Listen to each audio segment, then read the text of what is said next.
Isle of Man Tourist Trophy atau sering disebut dengan TT saja adalah salah satu balapan paling tua yang pernah diselenggarakan. Isle of Man pertama kali diselenggarakan pada tahun 1907 dan hingga saat ini masih diselenggarakan setiap tahunnya. Berkonsepkan balapan time trial yang mana pembalap dengan waktu tercepat mengitari pulau Isle of Man yang akan jadi pemenang. Karena itu, para pembalap TT tidak memulai balapan seperti kejuaraan balap motor sirkuit seperti MotoGP atau World Superbike, yang mana pembalap berbaris di garis start saat balapan dimulai. Para pembalap TT dilepas satu persatu seperti balapan rally di mobil, sehingga para pembalap memiliki ruang yang cukup untuk mencetak waktu tercepat. Motor-motor yang ikut dalam balapan ini juga terbagi dalam beberapa kelas, dari 250cc production sampai superbike, bahkan juga ada kelas yang mempertandingkan motor-motor klasik.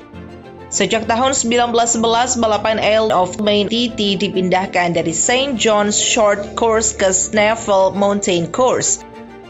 Snaefell Mountain Course inilah jalur yang sampai sekarang dipakai di balapan TT. Saat ini rekor waktu tercepat di Snaefell Mountain masih dipegang oleh Michael Dunlop dengan waktu hanya 16 menit 53 detik untuk mengelilingi Snaefell Mountain. Jadi seperti apa sih lintasan Snaefell Mountain ini? Mari kita lihat.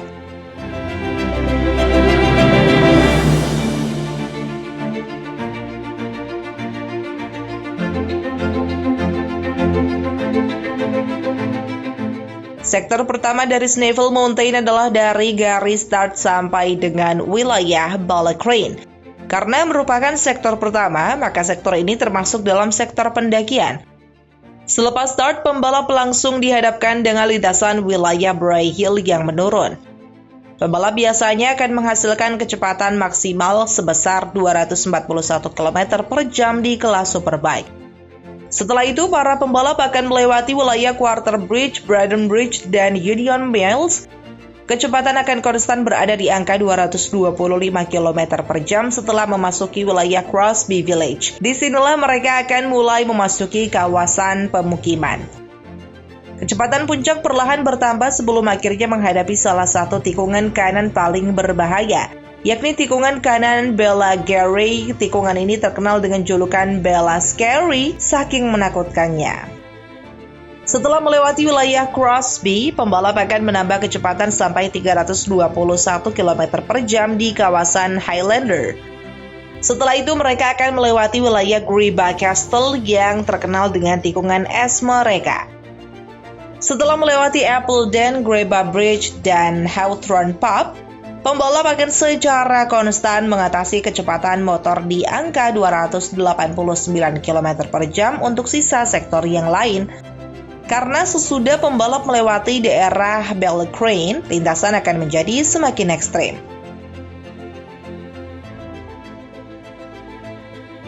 Sektor 2 ini jadi satu-satunya jalur original dari tahun 1907 yang masih dilewati oleh para pembalap Isle of Man TT sampai sekarang.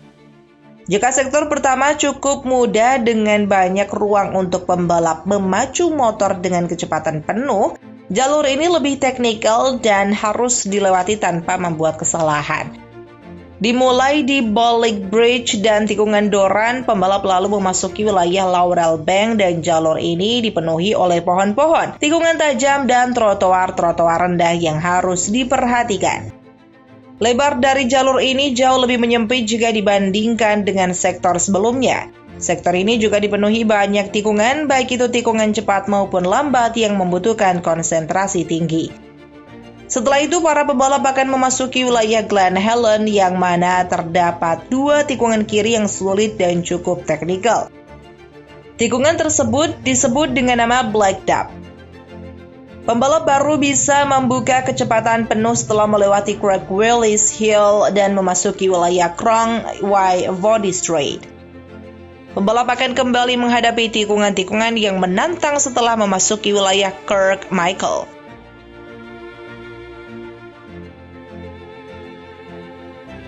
Sektor ini dibuka oleh wilayah Carmichael, sering disebut sebagai sektor tercepat karena pembalap secara konstan berada di kecepatan 289 km per jam, tanpa pengurangan kecepatan yang signifikan.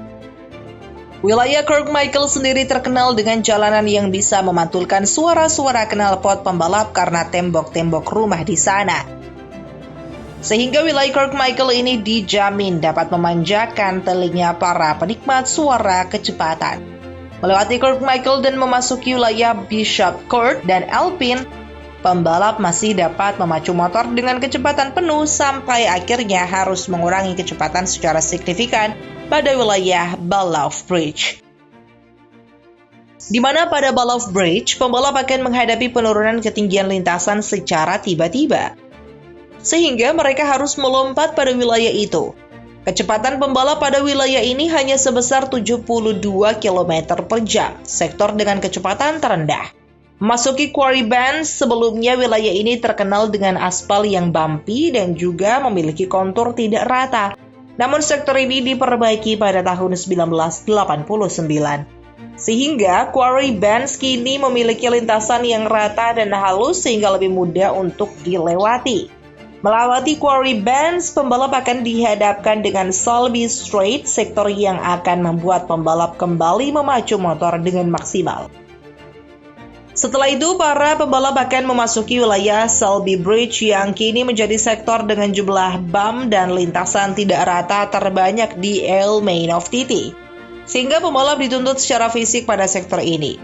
Pembalap dengan bobot yang lebih berat lebih diuntungkan pada wilayah Selby Bridge ini karena berat badan mereka membantu motor untuk meredam lintasan yang tidak rata.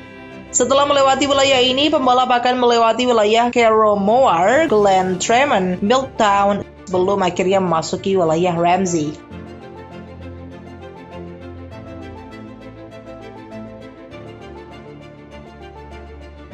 Sektor ini menghadapkan pembalap dengan jurang-jurang terbuka di turunan gunung dan jadi sektor dengan luas jalan paling besar di sepanjang lintasan Main of TT. Lintasan ini sering dijadikan lintasan untuk berlatih bagi para pembalap baru karena luas jalannya yang lebar dan karena lebih sedikit tikungan di sini. Hal menantang dari sektor ini adalah jurang-jurang yang lebih dalam dan hampir semua tikungan terlihat sama. Wilayah yang akan dilewati oleh pembalap pada sektor ini adalah Dukes, Windy Corner, Capelgate, Douglas, Kirknewba, Brandish, dan Hillberry. Setelah itu, pembalap akan memasuki Governor's Deep yang mana merupakan wilayah terakhir yang harus dilewati pembalap. Setelah itu, mereka akan melihat garis finish.